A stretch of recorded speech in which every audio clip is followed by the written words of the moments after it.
Eh, jadi ini Bapak Ibu sekalian, ini ada gambar yang alhamdulillah ya, hasil saya bekerja di beberapa perusahaan, saya kemudian ada kesempatan mengikuti kegiatan pelatihan teknis perkebunan kelapa sawit, sehingga banyak file-file yang terkait dengan perkebunan kelapa sawit yang saya miliki, dan saya bisa berbagi kemudian kepada Bapak Ibu sekalian. Ya. Ini ada file gambar-gambar foto ya. Jadi jangan kaget ya bahwa ternyata tanaman kelapa sawit itu bagi yang belum begitu familiar dengan perkebunan kelapa sawit ya. Jangan kaget bahwa ternyata buah kelapa sawit itu bukan hanya buah mentah itu bukan warnanya hitam saja, tapi ada buah mentah yang warnanya hijau. Nah, ini kelihatan ya. Ada yang warna hijau. Jadi kalau matang dia warnanya oranye menuju merah sedikit ya. Nah, ini terkait dengan eh, apa? Asal usulnya ya, bapaknya. Jadi kalau ada indukannya, kalau bapaknya itu dari, tahu saya dari Nigresken ya, dari Nigeria. Nigresken itu umumnya itu akan menghasilkan buah kelapa sawit kalau kalau mentahnya warnanya hijau. Kalau matang dia warnanya oranye menuju merah. Tapi kalau secara secara dominannya bahwa yang namanya kelapa sawit yang buahnya mentah itu umumnya warnanya hitam. Warnanya hitam, dan kalau matang warnanya seperti ini, merah. Ya, ini umumnya. Nah, ini ada bunga jantan dan bunga betina.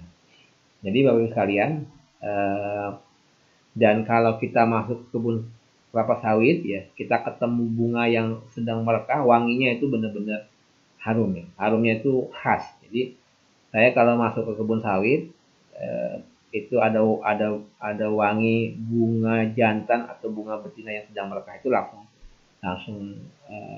sensitif baunya. Sama seperti halnya ketika dulu saya pernah KKN di daerah Temanggung ya. Saya KKN-nya dulu di daerah Temanggung kurang lebih 3 bulan. Saya KKN di bulan Juli, Agustus, September. Nah, pada bulan-bulan itu bunga kopi sedang merekah.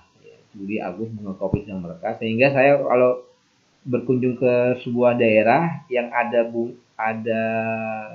apa ada wangi wangi bunga kopi, saya langsung tahu nih ada bunga kopi yang sedang merekah karena wanginya khas.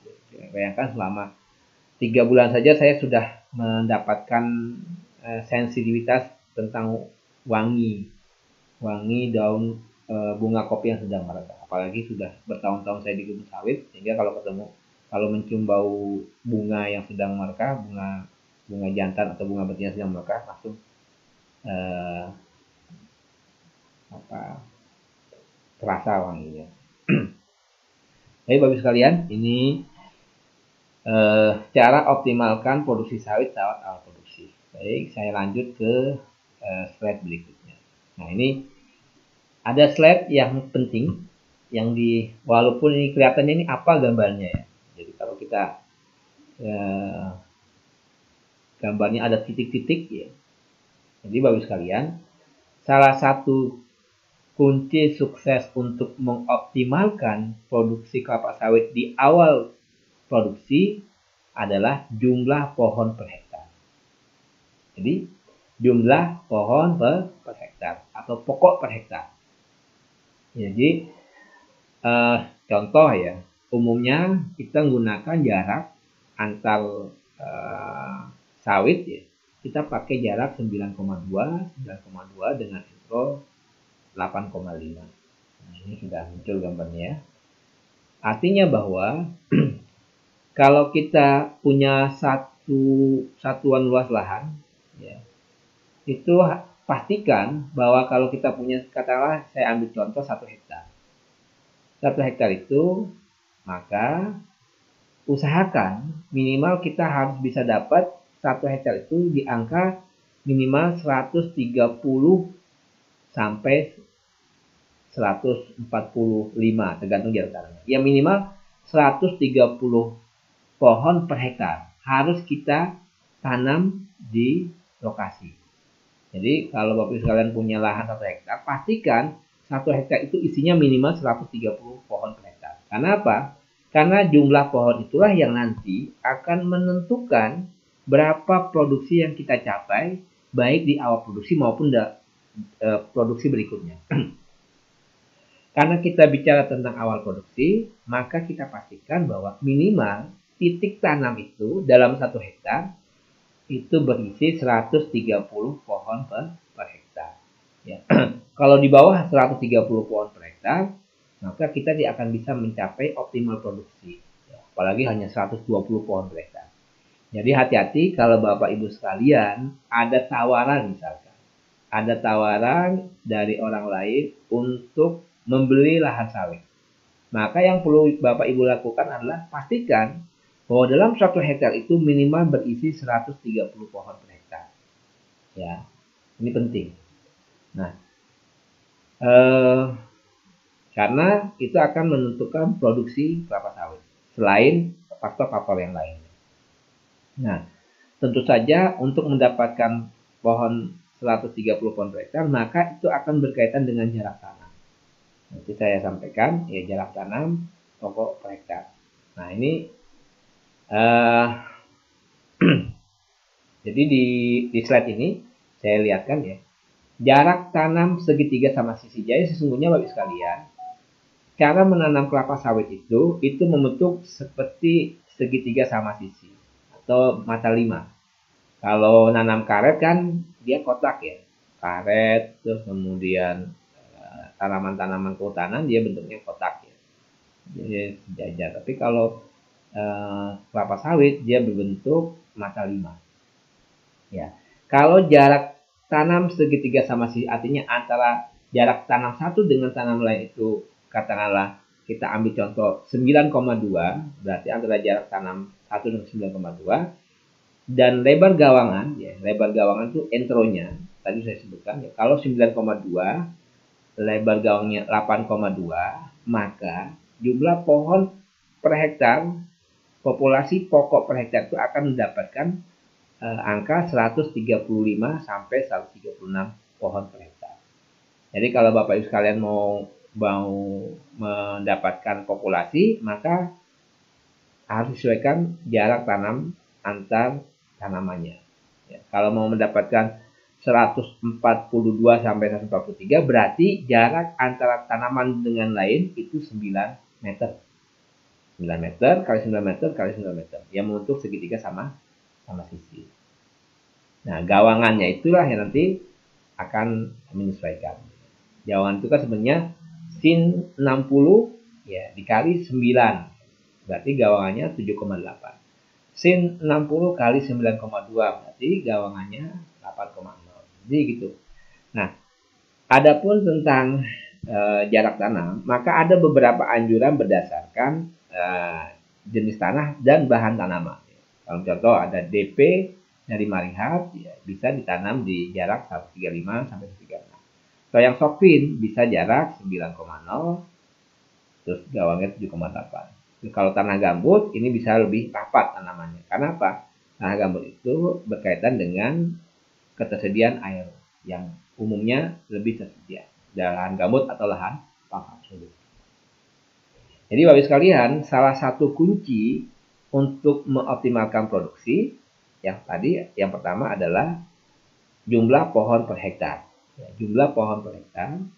Terus kemudian berikutnya adalah tahapan-tahapan mulai dari 0 BSD sampai 36 BSD yang perlu kita lakukan. Tahapan itu bisa berkaitan dengan dosis pemupukan dan juga tahapan nanti ada kastrasi, sanitasi, dan manuring. Manuring itu namanya, jadi saya sebutkan tadi, kastrasi itu membuang pelepah, ya, membuang buah, ya, buah maupun bunga. Ya, nanti kita bahas lebih lanjut.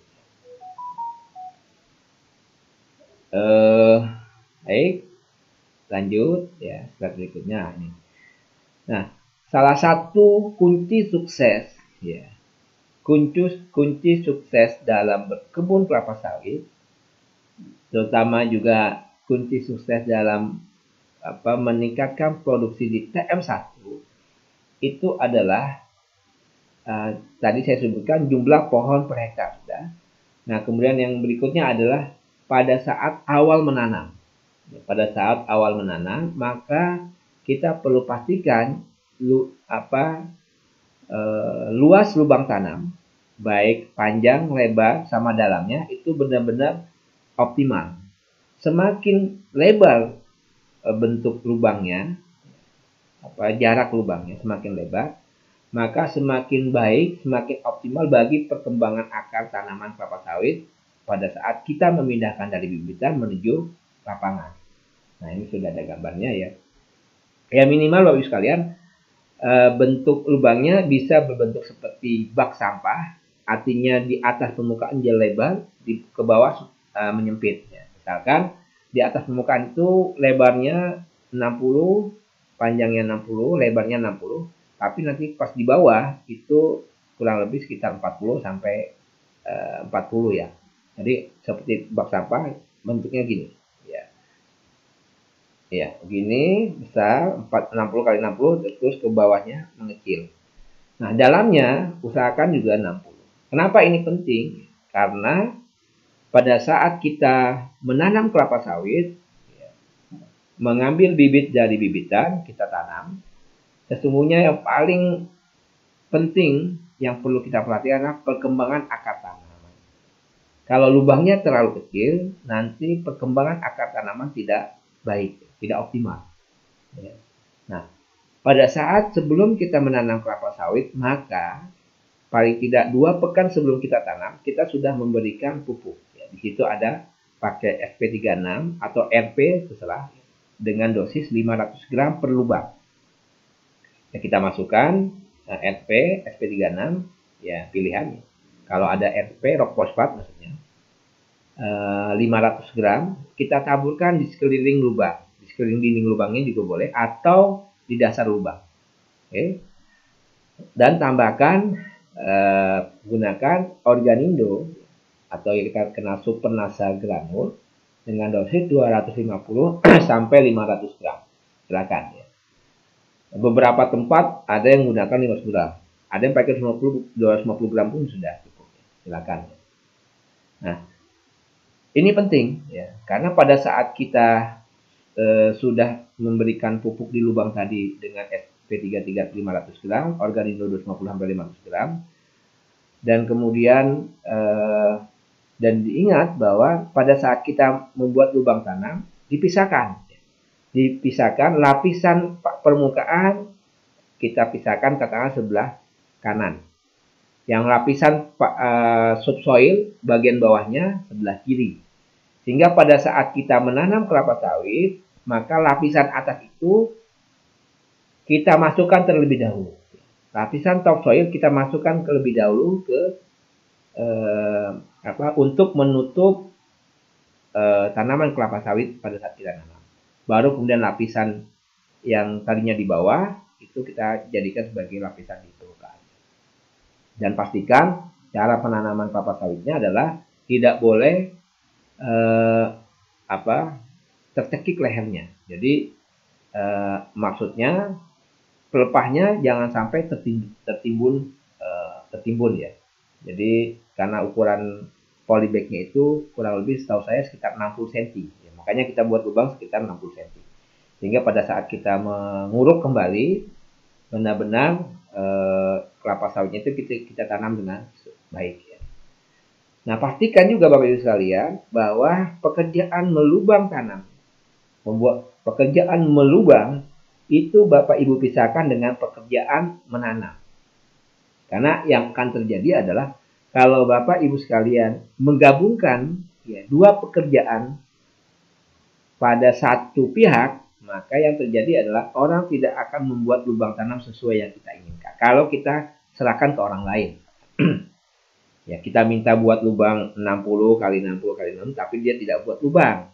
Yang lebih tragisnya adalah ketika pekerjaan lubang tanam dan menanam kelapa sawit kita berikan pada satu pihak, maka sangat boleh jadi kalau pekerjaan itu tidak diawasi dengan benar, maka orang tidak membuat lubang sesuai yang kita inginkan. Dia membuat lubang sekenanya saja, Dan yang lebih parahnya lagi adalah pada saat menanam kelapa sawit, ya bola tanahnya itu yang ada ya, polybag itu kan membentuk bola tanah kita menyebutnya.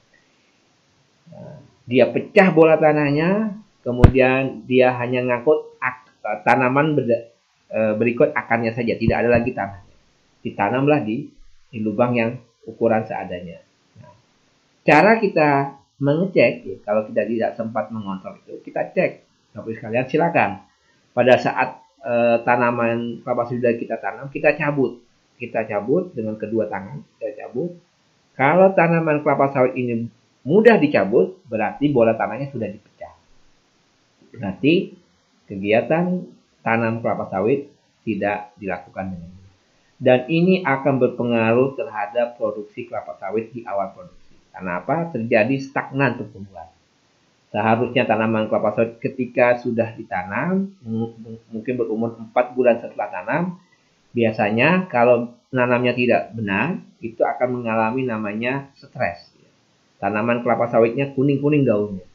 Tapi kalau kita lakukan dengan baik, tidak akan terjadi yang namanya tanaman kelapa sawitnya daunnya kuning. Ini penting. Jadi tadi yang perlu kita perhatikan adalah pada saat membuat lubang tanam, jangan serahkan dua pekerjaan pada satu pihak, tapi pisahkan.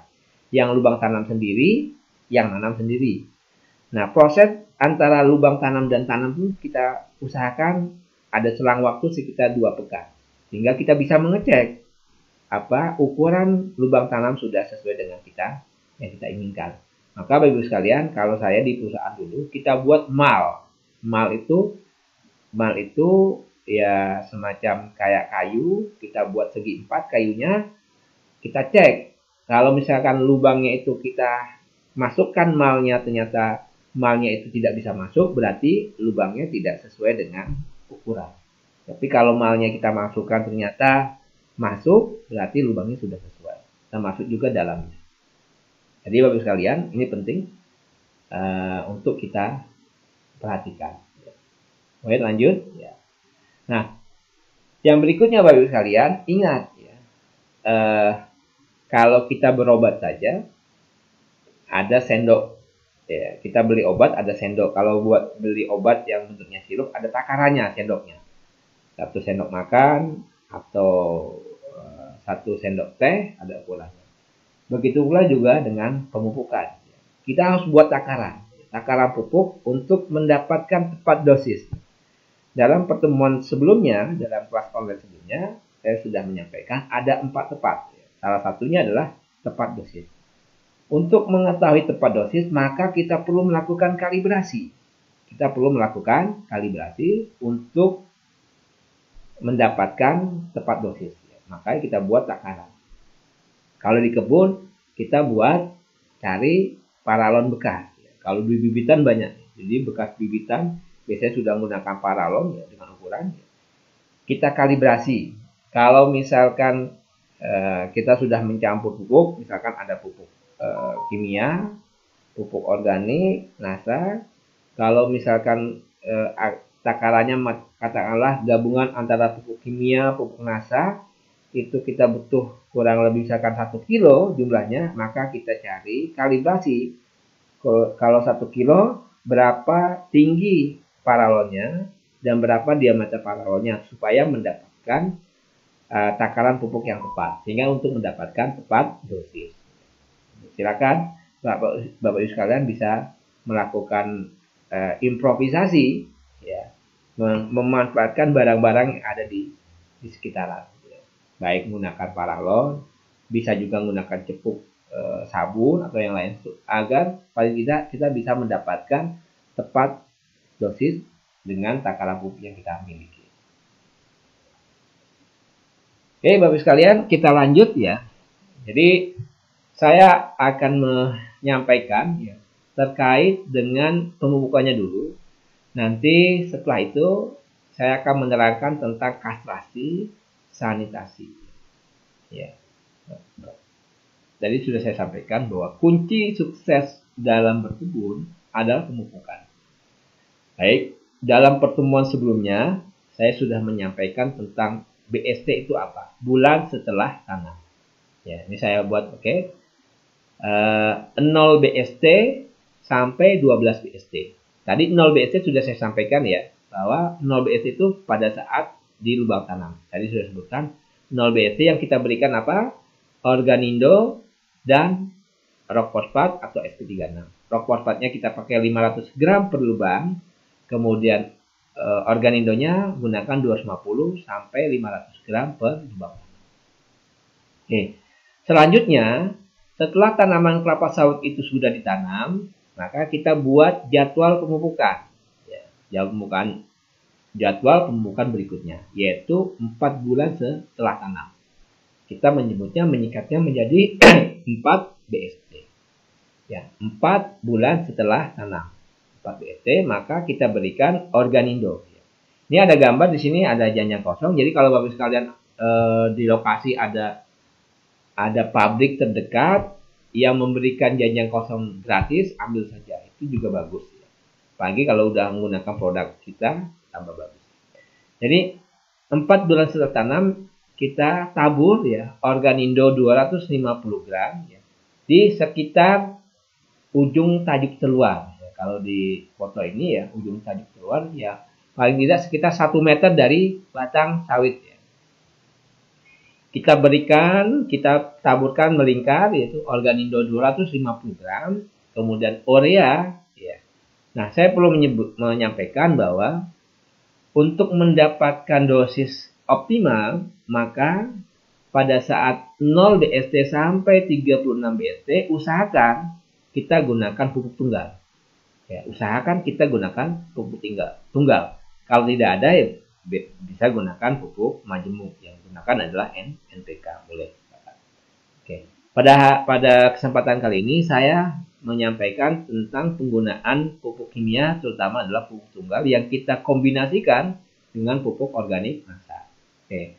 Pada saat 4 bulan setelah tanam atau 4 BST, kita gunakan organindo, kita tabur ya, 250 gram per pohon. Kita taburkan di sekitar tajuk terluar pohon, di sekitar 1 meter dari batang. Lalu kemudian urea 100 gram ya, kita taburkan juga per batang. KCl ya, atau orang mengenalnya MOP juga 100 gram per batang. Nah, pemberiannya boleh kalau urea ini dan KCl jangan diberikan bersamaan ya. Maksud saya kalau kita campur dia akan menggumpal. Kalau memberikan katakanlah 4 BST, kita anggap saja kalau misalkan organindo mau kita gabungkan dengan urea, silakan urea, katakanlah 4 BST ini pada masuk pekan pertama kita pupuk organindo dan urea, kemudian pekan keduanya kita pupuk menggunakan KCl 100 gram. Oke. Nah, lalu kemudian 4 bulan setelah tanam, 4 BST, ya berarti 4 bulan kemudian kita pupuk lagi dengan organindo 250 gram per batang, per pohon, urea 200 gram, KCl 200 gram, kemudian dolomit atau kiserit ya. Kalau Bapak Ibu sekalian ada di lokasi lahan gambut, maka gunakan dolomit. Lahan gambut atau lahan pasang surut yang asamnya tinggi, pH-nya di bawah 5 misalkan, gunakan dolomit. Tapi kalau di daerah mineral, maka bisa menggunakan kiserit ya. Sama-sama mengandung Ca sama Mg, tapi senyawa pembawanya beda. Kalau dolomit ya itu cocok untuk jadi di samping kita memberikan Ca sama Mg, kita juga bisa memperbaiki pH tanahnya. Tapi kalau Bapak Ibu sekalian gunakan kiserit, tetap dapat Ca sama Mg-nya, tetapi dia bukan meningkatkan pH, bahkan bisa menurunkan pH. Jadi lebih baik gunakan dolomit. Jadi 8 BST, 8 bulan setelah tanam, kita berikan organindo 250 gram, urea 200 gram, KCl 200 gram, dan dolomit 250 gram. Lalu kemudian 4 bulan berikutnya, yaitu 12 bulan setelah tanam, kita berikan organindo 250 gram, urea 200 gram, KCl 300 gram, kemudian B ini adalah boron. Boron itu bisa didapatkan dengan menggunakan HGFB. HGFB itu juga mengandung boron ya. Menggunakan 50 gram per tanaman. 50 gram per tanaman. Oke, jadi 0 bulan sampai 12 bulan BST ini adalah tahapan pemupukan yang kita lakukan. Oke, pada saat ini kita fokus dulu tentang pupuknya dulu. Ya, nanti kita lanjutkan tentang kastrasinya. Baik, lanjut. Sekarang masuk ke pemupukan 16 BST sampai 24 BST. Ya, 16 BST sampai dengan 24 BST.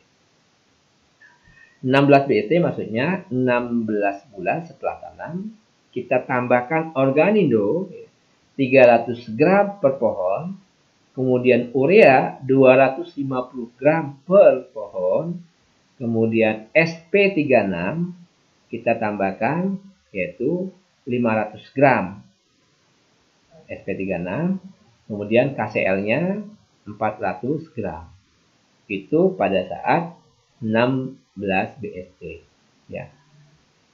Organindo dan urea boleh silakan dicampur. Ya, silakan sekalian campur pemupukannya bersamaan. Kemudian SP36 15 gram dan KCl 400 gram juga boleh bersamaan dicampur. Jadi bisa misalkan pada saat 16 BST, pekan pertama Bapak Ibu sekalian pupuk organindo plus urea. Lalu pekan keduanya Bapak Ibu sekalian gunakan SP36 dan KCl yang Bapak Ibu sekalian campur. SP36 nya 500 gram, KCl-nya 400 gram. Itu 16 BST. Nah, kemudian 4 bulan berikutnya atau 20 BST, Bapak Ibu sekalian beri organindo 300 gram, ya. Urea 500 gram, KCl 500 gram. Ya, jadi organindo bersama dengan urea 300 gram organindo plus urea 500 gram Bapak Ibu pupukan di sekitaran pohon sawit ya sekitar 1,5 dari batang. Nah, lalu kemudian pekan berikutnya menggunakan KCl 500 gram. Ya. Nah, lalu kemudian pada saat 24 BST, ya, 24 bulan setelah tanam, Bapak Ibu sekalian pupukkan organindo, tambahkan PWR. Pada saat 12 BST ini, kita sudah menambahkan Power Nutrition 25 gram per pohon, urea 500 gram, KCl 600 gram. Organindo, PWR plus urea bisa Bapak Ibu sekalian campur bersamaan. Ya. Lalu kemudian pekan berikutnya, Bapak Ibu sekalian bisa menggunakan pupuk KCl dengan dosis 600 gram per tanaman. Nah, untuk pupuk kimia Bapak Ibu sekalian, itu bisa Bapak Ibu sekalian kurangi. Kurang lebih sekitar 25% dari dosis yang kita berikan kalau sudah menggunakan pupuk NASA. Tapi kalau mau lebih optimal lagi, gunakan aja rekomendasi yang sudah saya sampaikan. Ya. Oke, ini 24 BST. Nah, 30 bulan setelah tanam, Bapak sekalian, atau 30 BST sampai 36 BST, ada beberapa yang perlu kita perhatikan. Organindo 350 gram, PWR 25 gram, kemudian urea 800 gram per tanaman, SP36 500 gram, KCl 1 kg, boron 50 gram, dolomit 500 gram. Karena memang pada saat ini di mana tanaman sudah persiapan untuk kita ambil hasilnya ITM 1 tadi 30 BST sampai 36. Jadi organindo 350 gram, PWR 25 gram plus urea Bapak Ibu silakan dicampur dan gunakan takaran ya. Lalu SP36 plus KCl ini bisa dicampur berbarengan. Lalu kemudian boron dan dolomit ya, bisa berbarengan. Misalkan pekan pertama di 30 BST itu organindo plus PWR dan urea dicampur. Pekan berikutnya SP36 plus KCl. Lalu kemudian pekan berikutnya bisa menggunakan boron 50 gram dan dolomit 500 gram. Atau dibalik, dolomitnya dulu, baru organindonya dan PWR-nya. Monggo silakan. Nah, 36 BST, 36 bulan setelah tanam, gunakan organindo 350 gram, PWR 25 gram, terus kemudian urea 1 kg. Ya, urea 1 kg, KCl 1 kg, SP36750 gram, dolomit 500 gram. Ya. Prinsipnya, Bapak sekalian, antara urea dan KCl jangan digabung dalam pengukuran. Ya. Silakan pisahkan. Urea dengan organino boleh, KCl dengan organino boleh, tetapi antara urea dan KCl jangan dipupuk secara bersamaan. Ya. Dibuat selang waktunya. Ya. Jadi Bapak sekalian, saya cek dulu ya di komentar. Sampai sini ada yang ingin ditanyakan, silakan chatting di komentar ya. Kalian saya cek ya. Kalau ada yang tanya ya, saya cek dulu. Silakan kalau ada yang ingin menyampaikan, ada yang bertanya, monggo nanti kita lanjutkan ke slide berikutnya. Saya cek dulu. Oke, saya cek satu persatu kalau ada pertanyaan yang memang monggo silakan kalau ada yang ingin tanya. Saya harus ngecek ada 1.300 komentar nih. 300 komentar ya. Saya cek dari atas. Oke, ini oke, saya coba cek ke bawah lagi. Monggo Bapak Ibu sekalian, kalau ada yang ingin ditanyakan silakan chat di komentar. Nanti saya langsung tanggapi sebelum kita lanjutkan ke slide berikutnya.